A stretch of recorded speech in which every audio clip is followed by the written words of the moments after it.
Do I need to say that again? Yeah. Got it. Okay, for the sake of time. That's because God is love. That's right. God inhabits love. All right. When you love, you hear God. When you love, you feel God. When you love, you see God. That's right. When you love, you are God-like. All right. My mama loved me like a rock. I'm talking about the God kind of love. The kind of love that suffers long. The kind of love that is kind. The kind of love that envieth not. The kind of love that vaunteth not itself. The kind of love that is not puffed up. That's right. Agape love is how my mama loved me. Yes. Love is the thing that makes the kids come from one room to another room when mom and dad are sitting close on the couch.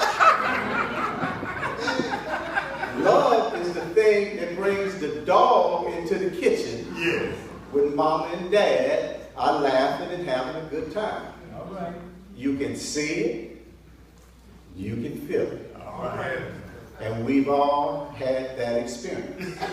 We may not have known it. Come on. Because we kind of stuck on their ross. Yes. Come on. But love, agape love, is what it's all about. I'm going to share with you a story.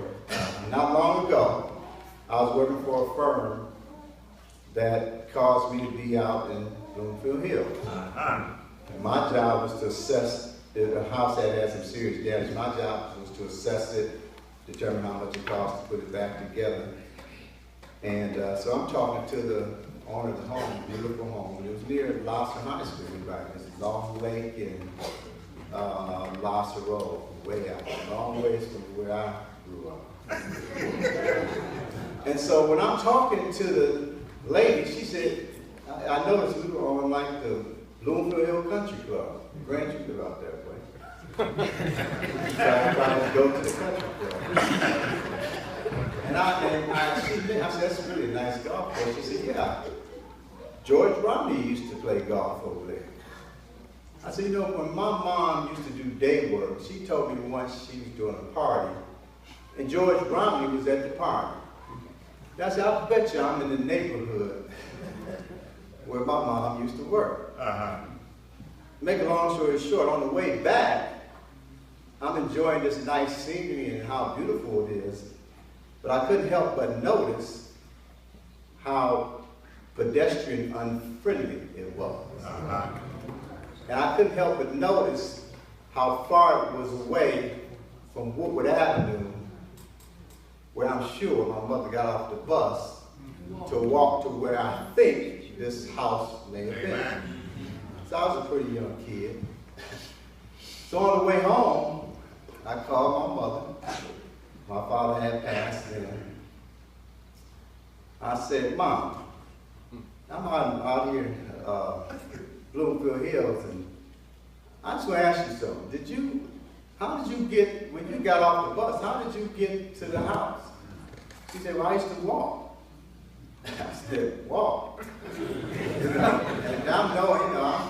I'm used to be a good athlete. I'd run in the morning, it's dark. I know she wasn't going to work at noon, she was going in the morning. When she come home at night, I'm sure it's dark. You know, suburbs very often don't have street lights. They don't want the pollution. They want to see the stars. So I said, then she kind of laughed. She said, yeah, I remember one day, it was so cold that when I got to the house, I was freezing. And when I knocked on the door, there was nobody answered. I said, so what did you do then? She said, well, I walked back to the bus and came on home. Wow. Now, I don't remember what I said after that, but I remember how I feel. Amen. I felt, because I feel like that right now. And I reflected, and I remembered, Gary, would you wash the dishes? I washed dishes last night. It's sandwich time.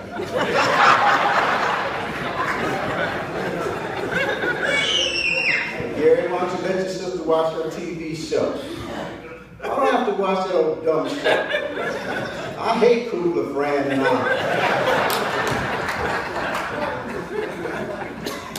Gary, all you have to do is get a C in citizenship. I mean, all you have to do to get a C is just sit down and be quiet. Come on. That's what I do. Miss Gander just don't like me. Boy, this room looked like the devil had a fit in it, to which I had no reply. This is one that I kind of really remember. Sam, the weather's too bad out there. I don't think that boy should drive the car. Chicken, that boy know how to drive. It's okay. A few hours later, Dad. The car slid on. And I hit a fire hydrant. I'm at Metropolitan Hospital on Woodrow Wilson. I'm okay. One of my friends hit his head and passed out. Yeah, I can drive. I can only make left turns.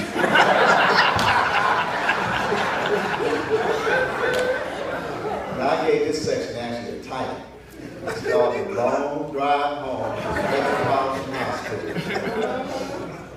So, turns out, my man was okay. I think I see him sitting here tonight. Fight with Joe was all right. And his uncle and folks, they came and got him, and I was with a few other folks you might know, Darnell Kagan, Marshall Johnson, Alvin Williams. So they all got a ride, and they went home, and I'm driving. And I was, cut the story short, so just imagine I had to get from Woodrow Wilson and Webb to Seaburn and Gratiot. Turning left. Yeah. Okay? I won't bore you with how I got from Woodrow Wilson to Gratiot, but I did get to Gratiot.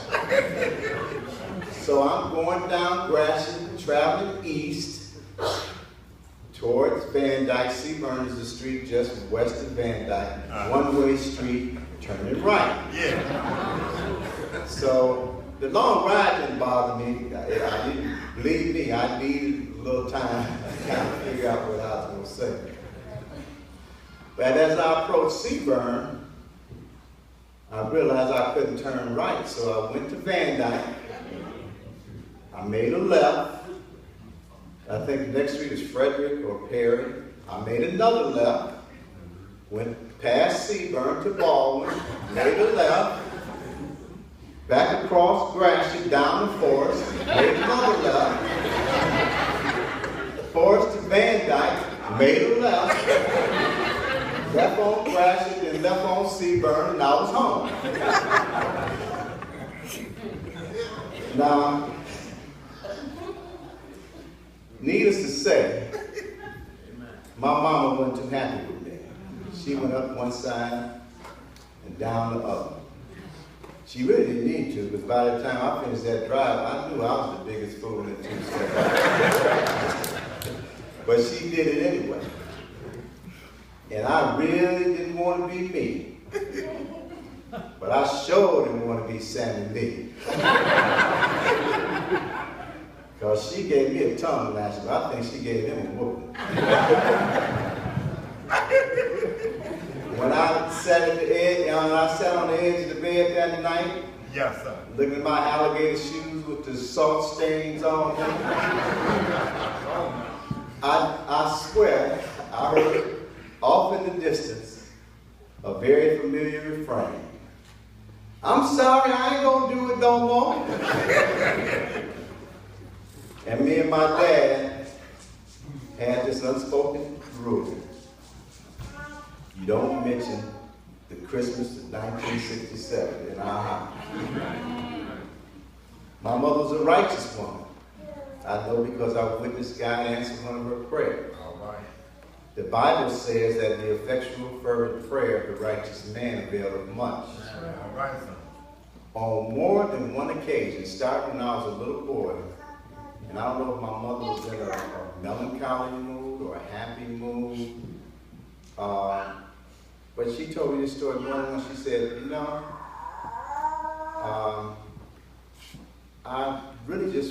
I'd be happy and I pray to God that I live till my children get grown. Y'all heard that? Yeah. Yes, sir. And in my mind, and maybe her mind, I'm thinking, when Derek's 21, we all be grown, right?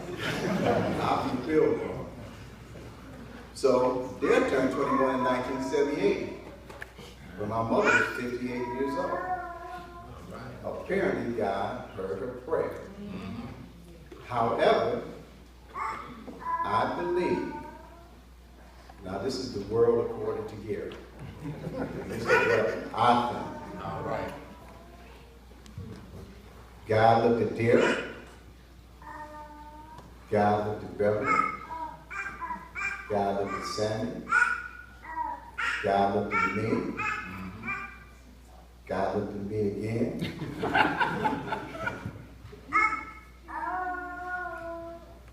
And he wrote down the date, November 1st, 2015, 10:34 a.m. Yes. God knew what Eura May needed more than she did. God knew that at least Gary was going to need his mother a lot longer Yes, sir. than 58 years later. Amen. I miss my mother, and I want my mother. Yes. But according to her prayer, I no longer need my mother. Okay? I heard you. I should be able to go from here. I got enough love, enough support to get me to the finish line. Yeah. My mother fought the good fight. She finished her course and kept the faith. Now it's time for her to take her rightful place in heaven.